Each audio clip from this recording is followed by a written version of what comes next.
Marine Le Pen elle effectue en ce moment un voyage aux États-Unis et elle devait rencontrer l'un des 8 candidats à l'investiture républicaine. Après de multiples contretemps et des parties de cache-cache, l'entretien a bien eu lieu mais il a été écourté.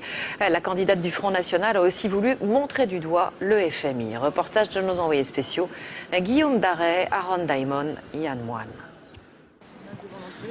C'est une étape symbolique de sa visite à Washington. Marine Le Pen devant le siège du Fonds monétaire international. C'est le symbole de ce à quoi il faut tourner le dos. Pour elle, le FMI a une lourde responsabilité dans la crise qui touche l'Europe et la Grèce. Le message, c'est que le FMI est l'affameur des peuples, qu'il l'a été par le passé, qu'il continue à l'être aujourd'hui. Pour son premier grand déplacement à l'étranger, elle a donc choisi les États-Unis. Objectif, se forger cette stature internationale. Pas facile pourtant de trouver des élus qui acceptent de la rencontrer. Finalement, cet homme, Ron Paul, candidat à l'investiture républicaine, la recevra à 10 minutes. Entretien à huis clos, aucune poignée de main devant les caméras. Je pensais que les États-Unis tapaient totalement libre. Je m'aperçois qu'il y a quand même un certain nombre de pressions qui existent, que le politiquement correct aussi fait des ravages. Votre père avait rencontré Ronald Reagan.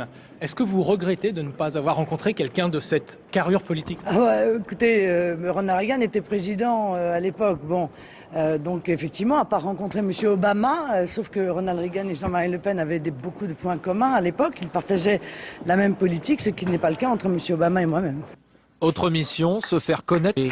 Lors de cette conférence de presse, quasiment tous les journalistes sont pourtant français. La patronne du FN ne fait pas encore recette auprès des Américains. Il y a probablement une poignée de journalistes américains qui la connaissent, mais la grande majorité ne sait pas qui elle est. Ils connaissaient sans doute beaucoup plus son père qu'elle. Après des premiers pas un petit peu difficiles à Washington, Marine Le Pen va donc se rendre à New York, seconde étape de ce déplacement aux États-Unis. Elle va, affirme-t-elle, rencontrer des ambassadeurs francophones au siège des Nations Unies avant de s'entretenir avec des membres de la communauté française de la ville.